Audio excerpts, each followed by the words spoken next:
Salut à toutes et à tous et bienvenue pour ce deuxième débrief sur la chaîne Malo Cycling. Alors aujourd'hui nous allons débriefer la plus longue course du monde, la première classique de la saison, une course créée en 1907, Milan-San Remo. Et aujourd'hui nous allons analyser la victoire de notre chouchou français du moment depuis quelques années, Julien Alaphilippe. Alors cette course fait 291 km, une échappée de 10 coureurs s'est formée dès le départ.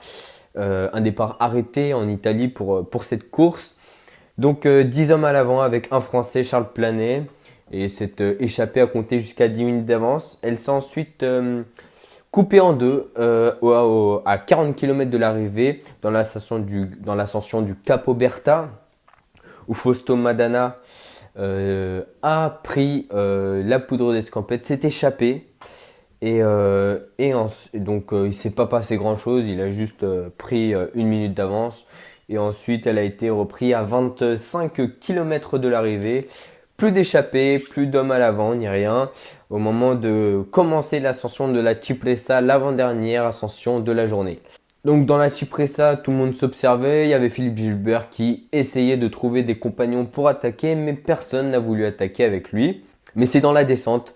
Alors que c'est vrai que c'est pas très commun d'attaquer dans une descente, surtout dans la descente de la Cipressa, mais c'est dans la descente qu'a attaqué le coureur italien de notre équipe française invité pour la première fois sur Milan-San Remo, Nicolo Bonifacio.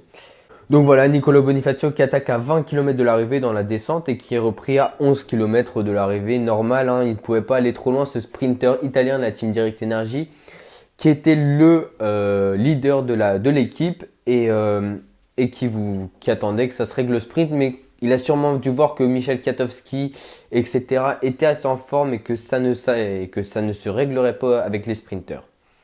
Donc il est repris à 11 km de l'arrivée, juste avant d'entamer la dernière ascension, l'ultime ascension de Milan-San Remo, qui est le Poggio. Dans le Poggio, qui est une ascension très courte et pas très difficile, mais quand on est à 280 km de course, après 280 km de course, voilà, ça devient dur, même si c'est à 4% de moyenne pendant à peine 6 km, et c'est difficile, et c'est le moment le plus intéressant de la course qui va se dérouler, puisque ça bataille très très fort à l'avant du peloton, avec Julien Alaphilippe, Peter Sagan et Michel Kwiatkowski placés juste derrière les deux coéquipiers de Julien Alaphilippe. Et c'est les trois premiers juste après et ça roule très très très fort. D'ailleurs, Philippe Gilbert nous a confié que lui, il était au maximum, qu'il ne pouvait pas relancer alors que Julien il disait accélère. Ça roulait très très fort, mais deux hommes ont réussi à sortir du peloton. Et ces deux hommes sont Simon Clark de l'équipe Education First et Anthony Turgis, encore une fois, l'équipier de Nicolo Bonifacio de la Team Direct Energy. Ils attaquent, ils font à peine 1 km ensemble puisqu'ils attaquent à 7 km. Et de toute façon, Anthony Turgis n'a pas tenu la route de Simon Clark et ils sont repris à 6,4 km puisque Julien Alaphilippe a décidé d'attaquer. Julien Alaphilippe a décidé d'attaquer, qui a tout de suite sauté dans la route de Julien Alaphilippe. Peter Sagan, Michel Kwiatkowski, Matteo Trentin, Oliver Naesen de l'équipe française AG2R mondiale, Alejandro Valverde, le champion du monde, et Wout van Aert, on se souvient de lui, sur l'Estrade Bianche. Et donc Julien, qui ne s'est pas montré de la course, ne s'est toujours pas montré au début de son échappée. Puisque après avoir attaqué, en entamant la descente, Julien Alaphilippe s'est tout de suite positionné à l'arrière du groupe.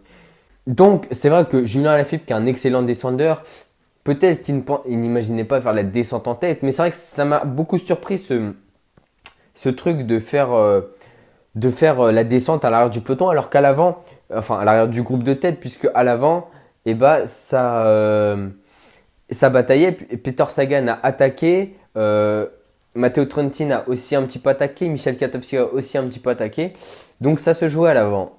Et bon, toutes n'ont rien fait. Après, c'était pas des grosses attaques, c'était dans une descente. Donc, bien sûr, c'est beaucoup plus difficile, surtout une descente urbaine. On sait très bien que voilà, c'est très difficile d'attaquer dans la descente urbaine. En arrivant en bas, ça va, ça tournait, il y avait des petits relais, etc.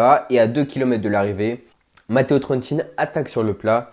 Et là, personne n'y va. Et je me dis, non, mais c'est pas possible. Il va pas gagner Milan-San Remo comme ça, Matteo Trentin. Il est pas assez bon, il est pas assez fort. Non, c'est pas pour lui. Au moins pour un autre, mais pas pour lui. D'ailleurs, c'est celui que je voyais le moins gagner dans cette échappée. Et à 1 km 2, il est repris. Il est repris et là, ça commence à se regarder. Et à 3, donc pendant à peu près 800, 900 mètres, ça se regarde. Et à 300 mètres de l'arrivée, c'est Mohoric de l'équipe Bahreïn qui attaque. Enfin, qui lance son sprint. Mohoric lance son sprint. Et là, je vois Julien Alaphilippe qui le suit et je me dis non, mais faut pas qu'il y aille. 300 mètres, faut pas qu'il y aille. 300 mètres, c'est beaucoup trop. Il va jamais tenir, etc. Mais il tient. Et je vois Nassen, Sagan, Katowski qui sont dans la roue et je me dis, ils vont le sauter. Ils vont le sauter parce que il va faire un effort qui va être trop long et il va jamais tenir.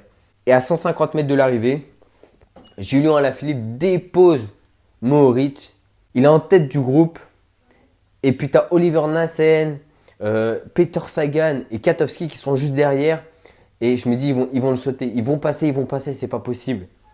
Et à 50 mètres de l'arrivée, à 75-50 mètres de l'arrivée, tu as quand même Oliver Nassen qui essaye de passer à côté, mais il n'y arrive pas.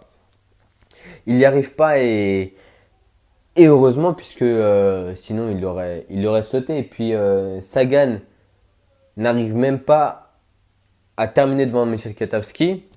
Et Katowski termine donc troisième de la course. Donc premier, Julien Alaphilippe qui a tenu un sprint de 300 mètres sur une telle distance, avec de telles personnes. Sagan qui est capable normalement de régler un sprint dans le peloton.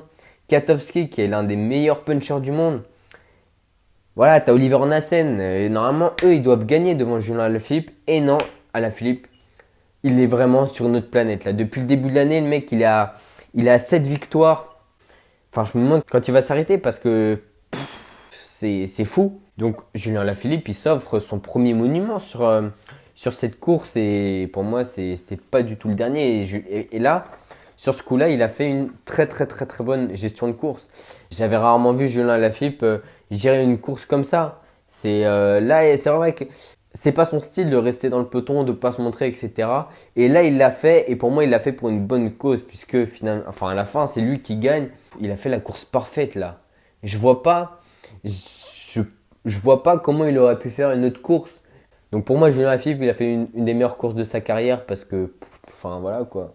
Gestion parfaite, même si après il a la quick step. Hein. Mais là, cette année, il prend vraiment une autre dimension. Donc voilà, pour moi, c'est l'une des meilleures courses réalisées par notre Français Julien Alaphilippe. Et j'espère de tout cœur que cette année, il ramènera beaucoup de victoires sur le Tour de France. Enfin beaucoup, au moins 2 ou 3 quoi. Qui ramènera, pourquoi pas, un titre de champion d'Europe, un titre de champion du monde.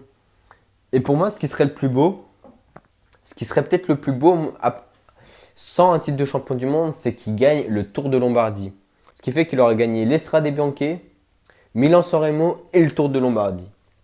Bon voilà. De toute façon, ça on le saura qu'au mois d'octobre. Donc on a le temps d'imaginer plein de scénarios d'ici là, en espérant qu'il ne se blesse pas avant le Tour de France, que là, il fasse les Ardennaises à fond, qu'il ramène pourquoi pas un deuxième monument avec Liège-Bastogne-Liège, ça serait vraiment le feu. Et moi, je vous dis à lundi prochain à 19h parce que maintenant, ça va être notre rendez-vous hebdomadaire. Tous les lundis, 19h, il y aura une vidéo, soit un débrief, soit une sortie de vélo. Donc voilà, j'espère que vous serez au rendez-vous.